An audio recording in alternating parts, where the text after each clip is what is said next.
আসসালামু আলাইকুম রহমতুল্লাহ। আশা করি ভালো আছেন।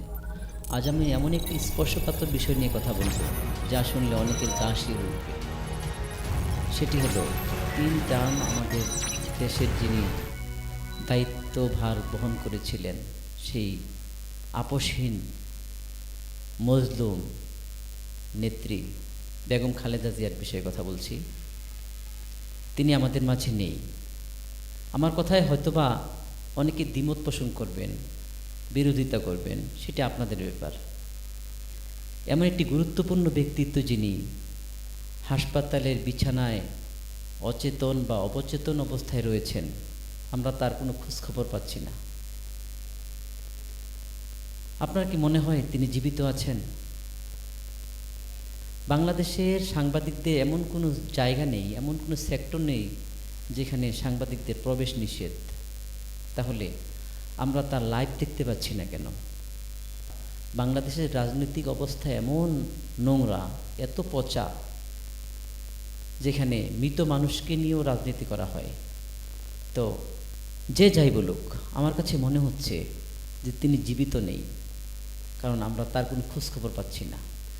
আর বাংলাদেশের রাজনৈতিক অবস্থা এমন সিরিয়াস, এখানে কোনো ঘটনা ঘটলে এর পরক্ষণে আরেকটি ঘটনা ঘটলে পূর্বের ঘটনাটা আমরা ভুলে যাই।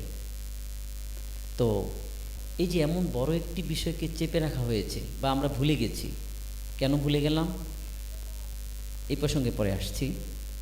বাংলাদেশের এমন কোনো সেক্টর নেই যেখানে সাংবাদিকদের প্রবেশ নিষেধ। তো সাংবাদিক ভাইয়েরা, বেগম খালেদা জিয়ার বর্তমান অবস্থা জানানোর জন্য 18 কোটি মানুষের মধ্যে আমি একজন ব্যক্তিগত মন চাই যে বেগম খালেদা জিয়া আমাদের নেত্রী ছিলেন, আপসীন নেত্রী ছিলেন। তিনি যদি ভারতের আধিপত্যবাদের বিষয়ে আপোষ করতেন, তাহলে তাকে বিনা চিকিৎসায় ধুকি ধুকি মৃত্যুর দিকে এগিয়ে যেতে হতো না। তিনি যদি আপোষ করতেন, তার তরতাজা একটি যুবক সন্তানকে হারাতে হতো না। তিনি যদি আপোষ করতেন, তাহলে আরেকটি সন্তান দেশ ত্যাগ করে অন্য দেশে পাড়ি জমাতে হতো না। আমি মনে মনে ভেবেছিলাম এমন একজন আপসহীন নেত্রীর জানাজায় অন্তত আমি দিনাজপুর থেকে গিয়ে হলেও অংশ নেব, কিন্তু আমার ভাগ্যে হলো না। আমার মতে অনেক মানুষই হয়তোবা অপেক্ষায় ছিলেন বেগম খালেদা জিয়ার জানাজায় অংশ নেওয়ার জন্য। সবাইকে নিরাশ হতে হলো। তো বলছিলাম, এই ঘটনাটি আসলে চেপে দেওয়া হয়েছে কেন?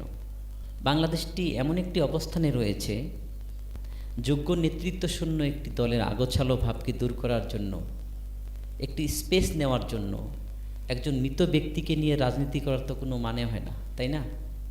আমরা শহীদ রাষ্ট্রপতি জিয়াউর রহমানকে ভালোবাসি। তার স্ত্রী বেগম খালেদা জিয়া আমাদের বাংলাদেশের প্রথম মহিলা প্রধানমন্ত্রী হয়েছিলেন। তার বিএনপিকে আমরা সমর্থন করি। এর আগে বঙ্গবন্ধু শেখ মুজিবুর রহমানকে আমরা ভালোবাসি। কিন্তু আমাদের চোখের সামনে যে আওয়ামী লীগকে আমরা দেখেছি, সেটি বঙ্গবন্ধুর আওয়ামী লীগ ছিল না। আমাদের চোখের সামনে দৃশ্যমান যে বিএনপিকে আমরা দেখছি, সেটি হয়তোবা জিয়াউর রহমান এই বিএনপিকে প্রতিষ্ঠা করেনি। বাংলাদেশটি এমন একটি গ্যারাকলে ফেসে আছে, যেখানে একটি ঘটনা ঘটলে পূর্বের ঘটনাটিকে আমরা ভুলে যাই। ব্রিটিশ শাসনের সময় থেকেই বাংলাদেশের মানুষ এমন নির্যাতিত, এমন নিপীড়িত, একটি যুদ্ধ বিধ্বস্ত দেশের জনগণও এতটা বিধ্বস্ত হয় না। আমরা আমাদের দ্বারা যে সমস্ত নিপীড়নের শিকার হই, এই সামান্য রাজনীতির জন্য একজন আদর্শশীলা মৃত মানুষকে নিয়ে এই খেলতামাশা সাধারণ জনগণ হয়তোবা মেনে নিচ্ছে না। এই স্বাধীনতা পরবর্তী সময়গুলোতে মানুষ এতটা নির্যাতিত, নিপীড়িত, এই নিপীড়ন সইতে সইতে মানুষ এতটা চালাক হয়ে গিয়েছে, রাজনীতিবিদদের সামান্যতম চতুরতাও সাধারণ জনগণ বুঝে ফেলে। এই বাংলাদেশের জনগণ কোনো বিষয়ে আপোষ করে না, এটি বুঝতে হবে রাজনীতিবিদদের। শহীদ ওসমান হাদির মৃত্যু নিয়ে যারা অতিমাত্রায় আবেগ আপ্লুত, তাদেরকে বলবো, আমাদের দেশের মানুষকে টুপি পরিয়ে একটি চৌরাস্তার মোড়ে এনে দাঁড় করিয়ে আসল অপরাধী পালিয়ে আছে। আসলে এর পিছনে হাত কার? আমার কাছে কেন যেন মনে হচ্ছে বেগম খালেদা জিয়ার মৃত্যুর বিষয়টি চেপে রাখার জন্য, জনগণের দৃষ্টিকে ভিন্ন দিকে ধাবিত করার জন্য ওসমান হাদির মৃত্যুর বিষয়টি মঞ্চায়ন করা হয়েছে।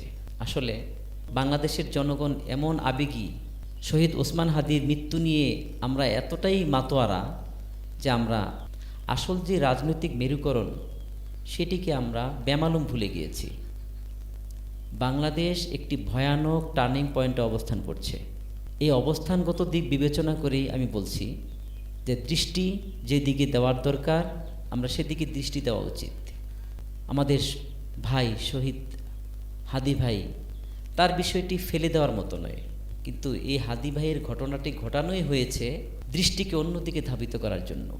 এই পলাতক আওয়ামী লীগের ঘাড়ে যারা দোষ চাপিয়ে দিয়ে আসল খুনিকে আড়াল করার চেষ্টা করছেন, জাতি আপনাদেরকে ভুলবে না, জাতি আপনাদেরকে চিনে রাখছে, সময় মতো জবাব দেওয়া হবে। সম্মানিত দর্শক, এতক্ষণ যাবৎ যে বিষয়টির উপর আমরা আলোচনা পর্যালোচনা করলাম, আমার বক্তব্যের বিপরীতে যদি কারো বক্তব্য থেকে থাকে বা মতামত থেকে থাকে তাহলে কমেন্ট বক্সে জানাবেন। ধন্যবাদ।